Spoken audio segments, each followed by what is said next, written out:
يا أيها الذين آمنوا اركعوا واسجدوا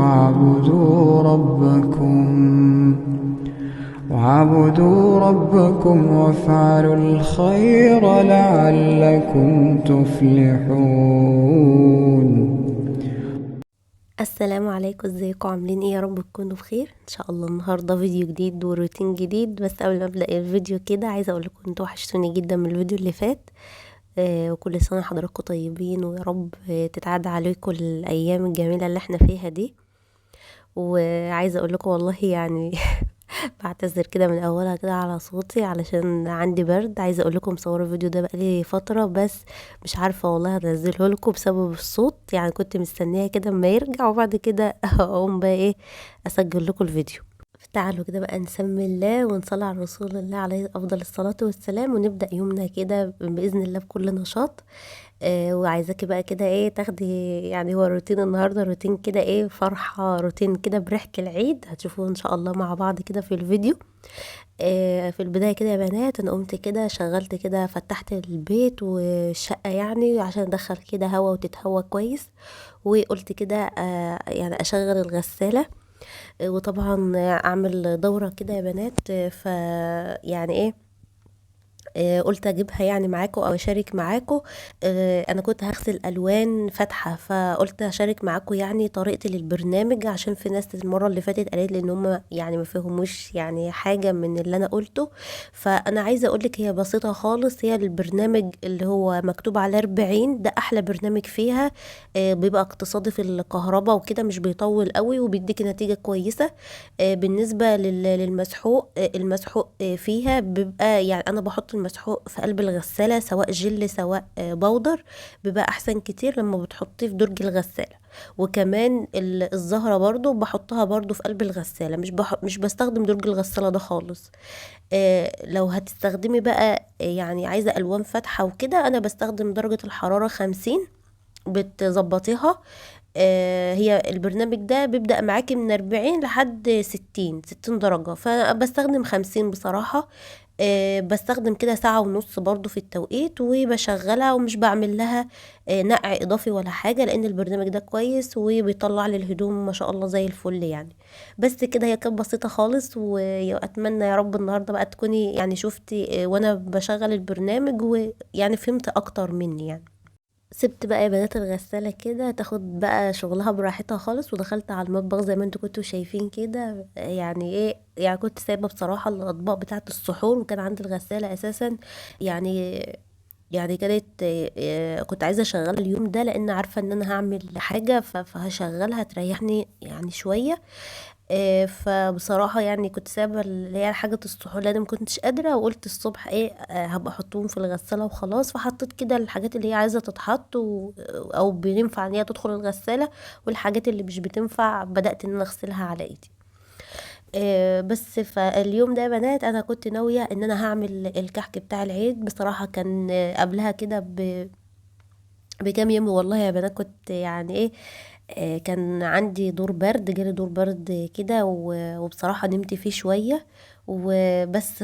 يعني ايه جيت على نفسي وقمت، لان انا بصراحة كنت جايبة حاجة يعني الحاجات اللي هعمل بيها بقى الكحكة والبسكوت والبوتفور والحاجات دي كلها بقى. كل سنة وانتم حضراتكم طيبين. فقمت يعني لا خلاص، انت عارفين بقى انت لازم تقومي كده وتشدي حيلك عشان خاطر ان انت تخلصي اللي وراكي. فبصراحة والله يا بنات اتشجعت وقمت بصراحة اليوم ده، مع ان أنا ما كنتش لسه يعني بصراحة يعني رايقة قوي. بس قلت انا هقوم كده واتشجع كده، والله العظيم كمان واللي حمسنا اكتر ان انا انتوا وحشتوني، وقلت هصور الفيديو علشان خاطر ما نزلتش من زمان اصلا. وعايزه اقول لكم بقى بالمناسبه دي بقى اتمنى ان انتوا تدعموني بلايك كبير قوي قوي. بسبب ان القناه يا بنات والله واقعه خالص، بسبب ان انا مش بنزل. بقالي فترة كبيرة يعني. في رمضان بتهيألي ما نزلتش كتير، يعني هو كل الحكاية تقريبا فيديوهين أو 3 تقريبا. فده طبعا مؤثر سلبي جدا على على القناة. بالرغم ان انا والله كنت ناوية اشارك معاكم كتير قوي في رمضان، بس بصراحة رمضان ده السنة دي بالنسبة لي يعني انا كنت تعبانة فيه تعب شديد، وبخرج من نوع تعب ادخل في نوع تاني يعني. بس الحمد لله رب العالمين يعني. كل اللي يجيبه ربنا كويس. طبعا كده يا بنات، اللي يعني متابعني من زمان متعود مني ان انا قبل ما ببدأ اي حاجة في المطبخ، سواء طبخ سواء هعمل حلويات سواء اي حاجة، لازم بخلي المطبخ كده ايه يبرق كده من حواليا. مش بعرف خالص اقف، ولو يعني الحوض فيه حاجة، لو الرخام كده مش نظيف، الدنيا مش مترتبة حواليا يا بنات، ما بعرفش اقف اعمل حاجة، ومش بنجز اي حاجة خالص في اي حاجة. فبصراحة انا حطيت الاطباق كده وقلت هروق واظبط الدنيا كده حواليا، علشان خاطر ابدا كده ايه يعني هبدا كده كويس، ان انا اعمل يعني ان انا اعمل الكحك كده بمزاج. عايزه اقول لكم بقى ان الجو فجاه قلب ومطرت كمان. انا لقيت كده وانا واقفه في المطبخ الدنيا كده ضلمت جامد وسمعت صوت كده، فببص كده رحت كده على الصاله، لقيت بصراحه الدنيا مطرت وكده. فقلت خير يعني، الحمد لله على يعني ايه على كل حاجة. تعالوا بقى هنا، انا كده الاجندة بتاعتي كده يا بنات عندي يعني انا عندي اتنين بصراحة يعني. الوصفة اللي انا بجربها بشوفها وبجربها وبتطلع كويسة، لازم ادونها او اكتبها كده في كراسة عندي زي دي او اجندة زي دي. متعودة على كده من زمان جدا، من ايام يا بنات ما كنت بيت ماما يعني يعني وانا قبل ما اتجوز يعني. فبتبقى حلوة قوي ان انت يبقى لك كده اجندة. بصوا الوصفات دي بصراحة بتبقى زي كنز كده والله يا بنات يعني. قلت اشارك معاكم كده يا بنات الميزان وطريقة الميزان. بصوا بقى يعني احنا لما بنحط الحاجة على الميزان كده من فوق يا بنات، لازم الميزان يبقى مقفول الاول. يعني ايه؟ يعني انا مثلا حطيت اللي هي الطبق ده، بعد كده هقوم بقى ايه فاتحه اضغط بقى على الاحمر ده، كده هيوزن لي الحاجه اللي فوق الطبق يعني، او الحاجه اللي انت حطيتها، سواء بقى المواد سواء سكر سواء دقيق كده. مش هيوزن لك الطبق اللي هو اول ما فتح هو الطبق موجود، فاهمه؟ هيديك الصفر زي ما انت شايفه كده. انا حطيت الطبق بس قبل ما افتح الميزان، وبعد كده بدأت ان انا احط اللي هي المكون اللي انا عايزه ان انا اوزنه. فهو طريقته بسيطة خالص.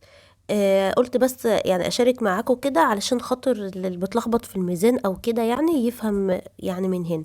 طيب لو انا حاطه حاجه وعايزه اوزن حاجه تانية فوقيها، بصفر من الزرار الاخير ده يا بنات، لان انا قلت اشارك معاكم الميزان ده، لان الميزان ده عند كل الناس يعني. أنا بيتهيألي الميزان ده عند في بيوت ناس كتير يعني، فهو مشترك يعني. فهو سهل خالص. التصفير بتاعه بيبقى من الاخر لو انتي فاتحاه وبتوزني، انما لو انت عايزه تصفريه من الاول خالص لازم بيبقى مقفول، وبعد كده بتحطي الطبق، وبعد كده بتفتحي والطبق محطوط، وبعد كده بتحطي الماده بتاعتك. انا هنا كنت بوزن بصراحه حاجه العجميه. عايزه اقول لكم انا هكتب لكم ان شاء الله المقادير بتاعه الكحك والعجميه في صندوق الوصف.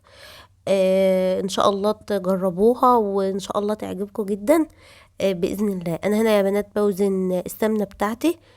كنت عايزه 25 جرام، فهي السمنه 25 جرام. طيب هي بتتعمل ازاي بقى؟ بجيب السمسم بتاعي كده وبس بحمصه الاول. لو السمسم بتاعك متحمص يعني عندك يعني سمسم متحمص، استخدمي او اشتغلي بيه على طول. انما انا كان السمسم اللي عندي ابيض، ببقى اعمل بيه طحينه يعني، فعشان كده حمصته شويه. بعد ما حمصته بشيله وبنزل كده بالسمنه، وبعد كده بسيبها تسيح، وبعد كده بنزل بالدقيق زي ما انت شايفه كده، وبدي تقلبتين كده لحد ما لونه يبدا ان هو يتحمر شويه يعني. مش بسيبه ان هو يغمق، لا، يبدا لونه كده يتغير سنه بسيطه. وبعد كده بنزل عليه كده بالسمسم وبحمصهم كده في السمنه هما الاتنين. وبعد كده بنزل بالعسل بتاعي اللي هو عسل النحل. طيب ما عندكيش عسل نحل وعايزه تعملي عجميه، ممكن تعملي باللي هو العسل بتاع الحلويات التقيل. عارفين عسل القطايف اللي انا عملته معاكم قبل كده؟ ينفع طبعا في الوصفه دي. وهتقلبي كده لحد ما يعمل فقاقيع كده. ما تخافيش ان هو بقى سايل معاكي كده، هو بيقعد كده حوالي دقيقه وبيلم نفسه تاني زي ما انت شايفه كده. اهم حاجه تبقى ايدك فيه على طول. طول ما هو على النار يبقى ايدك فيه على طول، علشان خاطر ما يتحرقش منك. بتبقى حلوة قوي بنات العجمية، بتفكرنا كده بأيام الزمن الجميل. زي ما انت شايفة بقى قوامها كده يعني تقل شوية. في التوقيت ده بقى بتشيليها من على النار على طول، وبتنقليها في طبق تاني علشان خاطر ما تستويش زيادة. طيب في التوقيت ده برضو في إضافة أنا بضيفها، هي معلقة مية. بضيف على المقدار ده معلقة من مية. أنا هنا حطيت يا بنات كده شوية صغيرة من ريحة الكحك، حبة كده على طرف المعلقة. بس انا بصراحة نسيت اليوم ده، بس هي بتفرق جامد في قوام العجمية في الكحكاية نفسها يا بنات. تبقى تضيفي ان شاء الله كده، لو هتجربي يعني الطريقة دي، تبقى تضيفي كده معلقة من المية في الاخر خالص. استحالة استحالة تجرالها اي حاجة وهي في الكحكاية. هي الحمد لله ما جرالهاش حاجة في الكحك اللي انا عملته، بس انا بصراحة كنت نسيت وما افتكرتش خالص غير بعد ما حطيت الزبدة.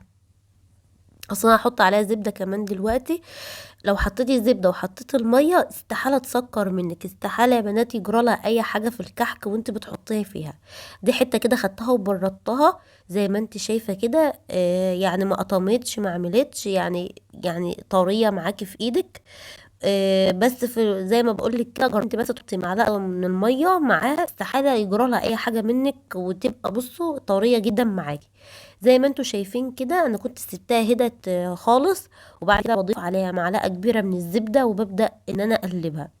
طبعا انتي عايزة تحطي ريحة كحك كتير، يعني بتحب ريحة الكحك ظاهرة، طبعا هتزودي. طب مش عايزة، ما تحطش خالص. السمنة البلدي اللي احنا حاطينها دي بتخليها اصلا لوحدها حلوة قوي.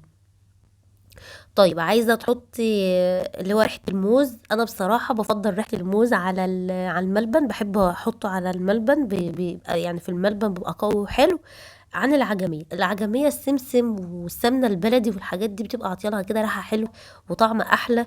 فطبعا يعني إيه بنسيب السمنة البلدي هي اللي بتتكلم يعني بصراحة في الطعم. فهنا بقى يا بنات بدأت ان انا اكورها كده، يعني كور صغيرة. انا بصراحة اشتغلت الكحك بعد الفطار، بس انا بحب اظبط الحاجات دي من قبل الفطار، يعني عشان خاطر بعد الفطار ببقى شاطة المطبخ واظبط الدنيا، وبعد كده ببدأ ان انا اعمل، فبنجز وقت يعني. هنا كان برضو كنت جايبة ملبن وجايبة عجوة.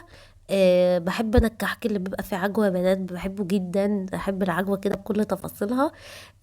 حطيت كده على ده تقريبا 300 جرام عجوة، حطيت عليهم معلقة من الزبدة، وحطيت عليهم معلقة كبيرة كده مليانة من السمسم، بس طبعا حمصته الأول. وزي ما انتوا شايفين كده هبدأ برضو ان انا اعجنها. عايزة تحطي ريحة الكحك حطي، عايزة تحطي قرفة حطي، انا بصراحة بحب طعم العجوة كده صريح. وزي ما قلت لكم برضو الزبدة بتبقى في مع العجوة حلوة عن السمنة، عشان كده انا حطيت زبدة في العجوة. بس هحط سمنة مع الملبن. ليه بقى؟ لان الملبن اساسا مش بيبقى ليه طعم، خاصة اللي بيبقى جاي من بره ده مش بيبقى ليه طعم كده، يعني مش بيبقى ليه طعم مميز. فهو ده اللي بيبقى محتاج حاجة قوية، سواء سمنة بلدي سواء ريحة الموز كده يعني. فانا بصراحة بحب احط له، ومش بحط سمسم، يعني مش بحط في الملبن سمسم. انت حابة تحطي سمسم برضو في الملبن، حمصي كده معلقة حلوة وحطيها برضو في الملبن، بتدي طعم حلو برضو.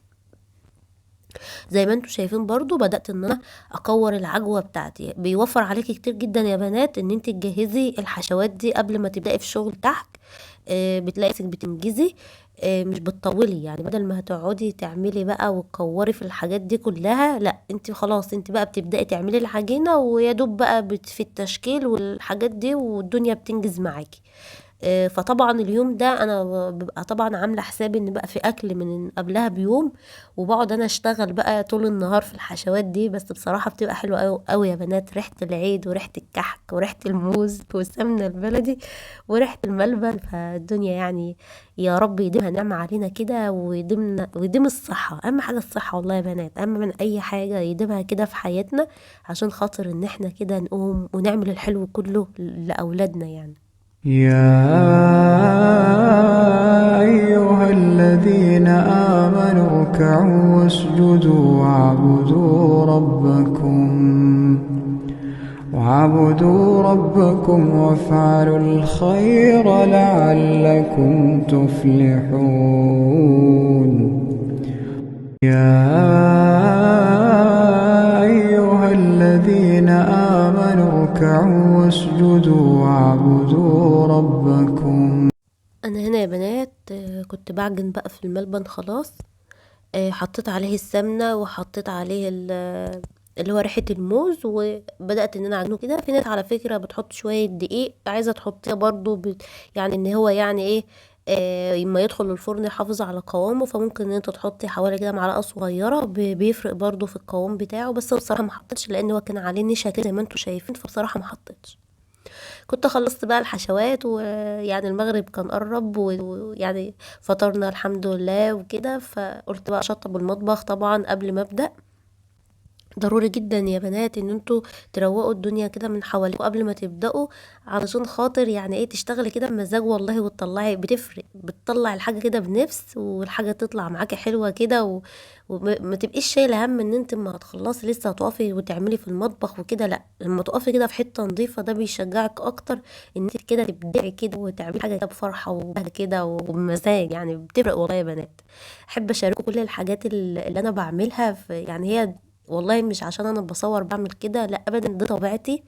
انا ساعات وانا بصور لكم وصفه ولا حاجه بفصل الكاميرا وبروح على الحوض، وممكن اغسل الحاجات اللي حواليا. بحب انا كده يعني، ما بحبش اقف ابدا يا بنات وحواليا يعني اطباق او كده. طبعا كنت قصيت حاجه الفطار في غساله بقى، وانا عماله بحوش فيها يعني من الصبح وكده، وقلت اشغلها كده طبعا وانا واقفه وكده، يبقى الدنيا عندي تمام الحمد لله. تعالوا بقى للكحك بتاعنا بقى الجميل. هقول لكم بس على تفصيلة صغيرة هتفرق معاكم جدا يا بنات. طيب احنا بنشتري الكحك اللي هو من السوبر ماركت الفاخر او كده، او اللي هو المتعدد الاستخدامات. طيب في كحك كده يعني في دقيق بتاع كحك مخصوص، وبتاع بسكوت، وفي دقيق للكيك. فاحنا عشان نحول الدقيق بتاعنا يبقى دقيق كحك، او ما يحصلش ان هو يكون عرق او حاجات من دي. فانا بصراحة الكيلو الدقيق باخد كده منه معلقتين من كبار بالمعلقة المعيارية من الدقيق، وبحط مكانهم معلقتين من النشا. معلقتين النشا دول يا بنات بيحولوه، يعني بيقللوا فيه نسبة الجلوتين اللي هو عارفين لما يقول لكم ما تعجنوش في الكحك كتير عشان هيتحول لقرص وكده. فعشان خاطر كده يبقى كحك كده ايه المادة دي تبقى يعني قليلة فيه، لان المادة دي هي اللي بتبقى قليلة في الدقيق بتاع الكحك والبسكوت والكيك. فاهمين قصدي؟ فالنشا بيعمل بقى كده في الدقيق بتاعي، بيحوله لدقيق بقى بتاع كحك وبسكوت. وطبعا بتقعدوا بقى ايه تنخلوه كده حوالي 3 مرات، يعني تنخلوه. يعني جبت طبقين كده بس عملت معاكم تقريبا مرتين بس انا نخلته على بعضه كده 3 مرات. بتدخلي فيه هوا بقى، وبتدخلي فيه يعني ايه، بيبقى الدقيق كده لازم يتنخل اصلا يا بنات قبل ما نعمل اي حاجه، لازم تنخليه حتى لو دقيق فاخر يعني. طيب الكحك بقى بتاعي انا بحط بقى كل المكونات يا بنات انا هحطها لكم في صندوق الوصف، جرام والكوبايه. بحط كل المكونات بتاعتي كده اللي هي الجافه، دقيق وسكر بودره والخميره يا بنات، السمسم ده ضروري جدا يا بنات، وضروري يكون متحمص معاكي، ورشه كده من الملح والبيكنج باودر. وبتفضلي تقلبيهم كده مع بعض علشان خاطر كله كده يتجانس ويندمج مع بعض. ملحوظة بس يا بنات، ساعات بتشوفوا كده كحك بيبقى غامق، ده بسبب ريحة الكحك مكترينه في الكحك يعني، فهو ده اللي بيدي الغمقان. فما تكتريش ريحة الكحك عشان بتمرر، وكمان بتخليلك الدقيق بتاعك ايه يعني الكحكاية كده بتبقى مررة يعني. طيب هنا عندي يا بنات السمنة بتاعتي انا مش بقدحها، انا بس يدوب بدفيها على النار. وفي اضافة بسيطة كده بضيفها عليها، بضيف 50 جرام لكل كيلو من الدقيق، 50 جرام زبدة، يعني حوالي تقريبا معلقة كده مليانة كبيرة. هسيب لكم برضو المقادير بالظبط في صندوق الوصف.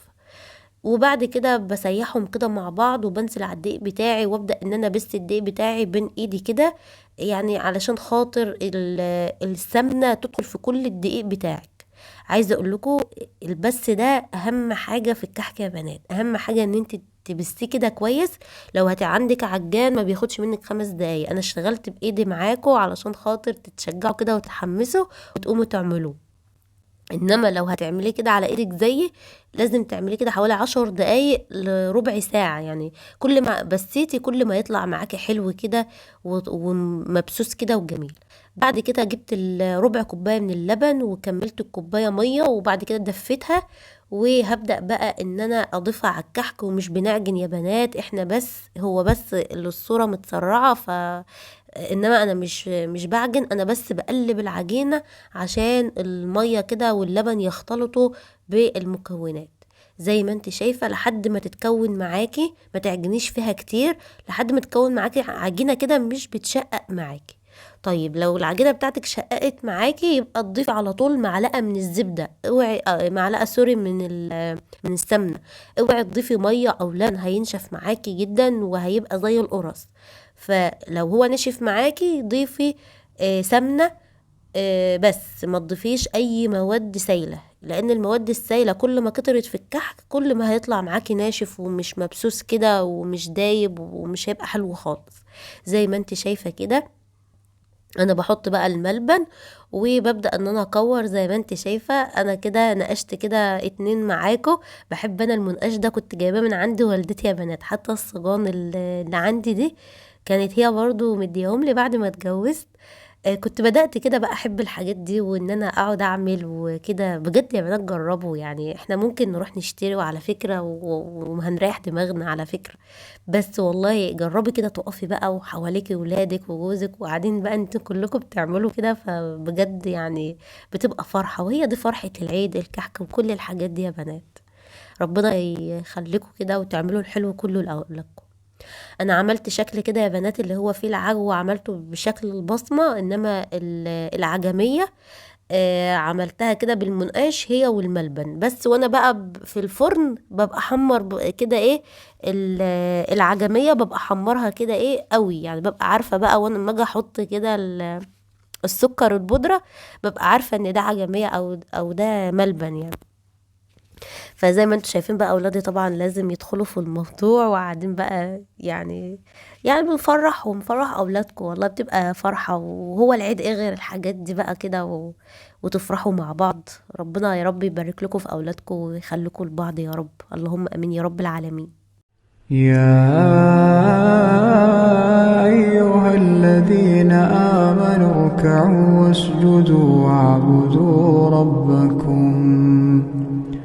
واعبدوا ربكم وافعلوا الخير لعلكم تفلحون. يا أيها الذين آمنوا كده بقى كنت خلصت يا بنات ودخلته الفرن.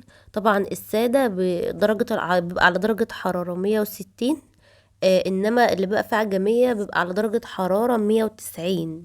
لازم تبقى درجة الحرارة عالية. واللي فيه ملبن وعجوة بيبقى على درجة حرارة 170. يعني كل حشوة يا بنات بيبقى ليها درجة حرارة في الفرن. زي ما انتوا شايفين ما شاء الله جميل تحفة. والله يركوا جنبي كنت دوقتكم. كنت مبسوطة جدا بالرغم اني تعبانة وواقفة اعمل، بس الحمد لله رب العالمين. يعني ايه طلعت الحاجة حلوة وريحتها قلب الدنيا. وعلى فكرة يا بنات انا عملت البسكوت وعملت البوديفور وعملت الغريبة. وقولوا لي بقى لو انتوا انزل لكم الطرق ولا لا. مش بتحبوا اصلا يعني طرق الحاجات دي والفيديو يبقى حاجات تانية؟ قولوا لي برضو. بس انا حبيت والله افرحكم. انا في الاول وفي الاخر بشارك معاكم روتيني اليومي، وانا هو ده الروتين اليومي بتاعي. يعني قبل العيد هو ده روتيني في البيت مع اولادي وجوزي. بحب افرحهم وبحب اعمل لهم كده كل سنة حاجة العيد. بالنسبه لسكر البودره يا بنات كنت قلت لكم قبل كده، سكر البودره انا بعمله في البيت ومش بيحجر معايا. ازاي بقى؟ باخد كده لكل كوبايه من السكر الحبيبات يا بنات بحط عليه حوالي نص معلقه كده ممسوحه من النشا، واضربهم في بعض في المطحنه. وانسي بقى ان هو يتحجر معاكي، وبيبقى على الكحك بقى جميل. وما تحطوش على الكحك غير لما الكحك يبرد خالص.